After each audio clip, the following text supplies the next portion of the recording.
Welcome to the Dibley Diaries for this week. This week we are thinking about remembrance. It's Remembrance Sunday this week, which is the time when we remember those who have died in armed conflict, and we meet together, we remember, we give thanks, and we pray for peace. And those are the things that we do at Remembrance. And I wanted to think about that in a rural setting versus an urban setting, because we have done something very strategic this month where I work, in the setting where I work. Normally on the second Sunday we would gather together, try and gather as many people together in a benefice service which is hosted in one of our church buildings. And we have specifically decided not to do that this month, because there's something really important for people to be doing remembrance in their own communities where they live. Now, they may be families that have lived there for a long time, or they may be people who have moved in. Some of those people will know if someone from their house or from the family where their house has been for a long time is named on the war memorial. But there's something really important for people of gathering as a community for remembrance, and for that to be local to where they are. It is particularly poignant that when people are there who are related to the people who are named on a war memorial in a place or remembered there. Many years ago we lived in a village where we helped run the Cubs, and we took the Cubs on parade to the war memorial for remembrance, and when they read the names of those who had died, they were the same surnames that were on our Cub register, and that particular place was really joined up. The families have been quite stable there, and so actually probably it was the case that most of those people being named were actually related to our 8, 9 and 10-year-olds that we had with us in Cubs. There was some distant relation of them. So it's really important in the rural setting to encourage people to gather together. Sometimes the wider community who wouldn't normally go to church want to come as well for remembrance, that people are given that space within their community to remember, to reflect, and to pray.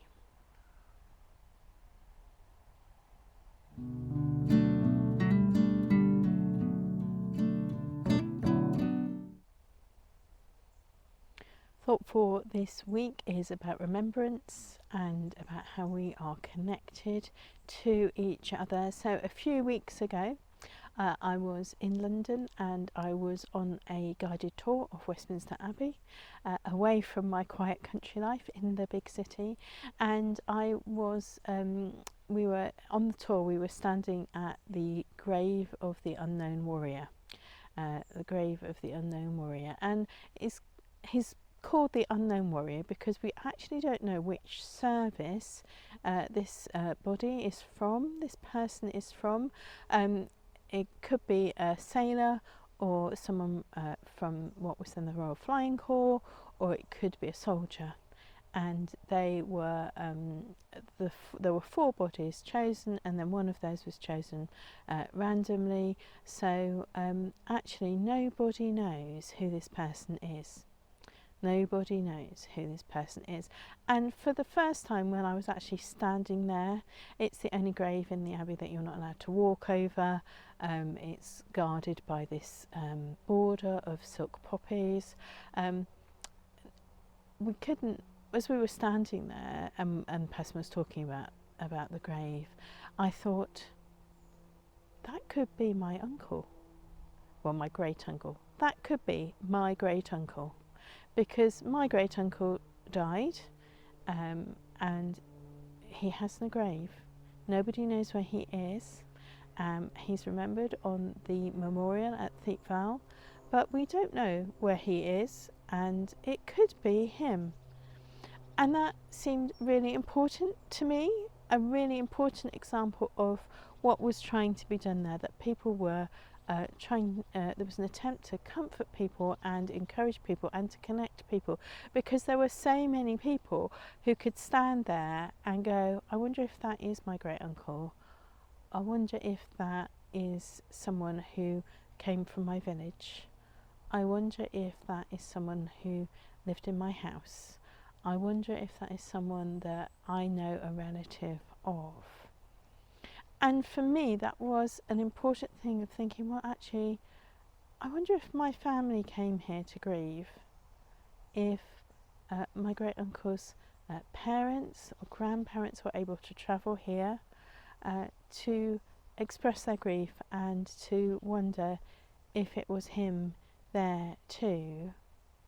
I learnt something this week. I was this many years old when I learnt this fact, and this is probably because I managed to get out of doing the amount of Greek that I probably should have studied academically, but I found out that cenotaph means empty tomb, and there's a cenotaph in London that has marches and remembrance around it. It's about 6 minutes walk actually from Westminster Abbey, but the cenotaph doesn't do it for me.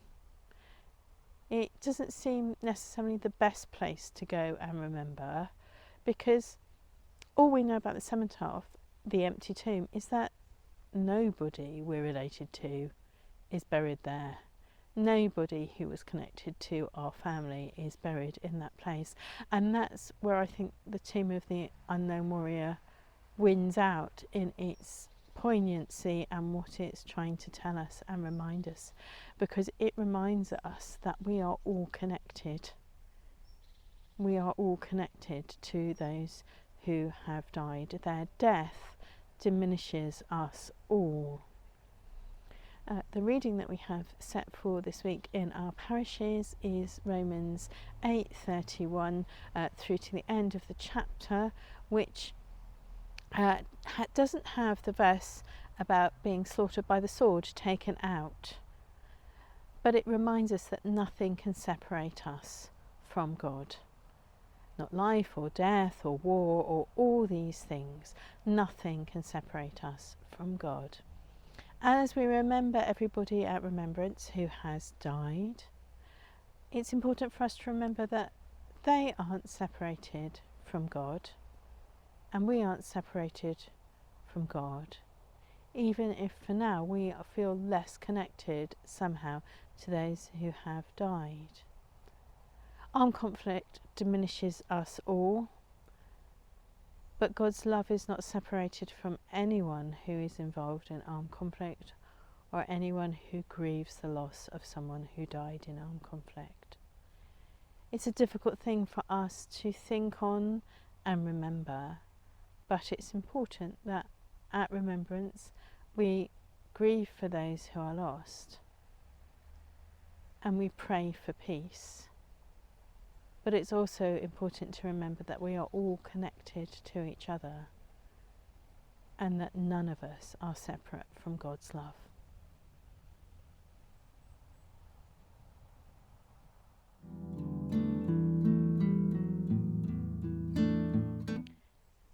The Dibley moment for this week is something which happened in one of the places where I was working, one of the villages I was working, when my children were in their late teens. And it happened at the carol service for the Scouts and Guides, which is a strange thing to think about. What happened was that all the different groups got to choose whatever they wanted to do for their thing, for that section. We sang some carols and we ate mince pies, which if we were really unlucky the Scouts had made. And the one year the explorers chose to reenact the last scene of Blackadder 4. And I found it incredibly moving. Basically, in the scene, there's a group of people in a trench, young men in a trench, who are going over the top. And I think they'd chosen it because it tied in somehow with the Christmas football match anecdotes and all those sorts of things. But you know, I found it so moving because these people were who were acting this out were the same age as my great uncle who died in the First World War, and yet these were the people who had, you know, played in the playground with my children, who had, you know, caused trouble that I'd seen coming back after they'd fallen in the river off the swing, who had been little children at my children's birthday parties in the back garden. And so for me to see them enact that last scene from Blackadder 4 of those who knew that they were probably going to die but were so young, just reminded me what it might be like. What it might be like if our own lives were threatened with armed conflict where we lived.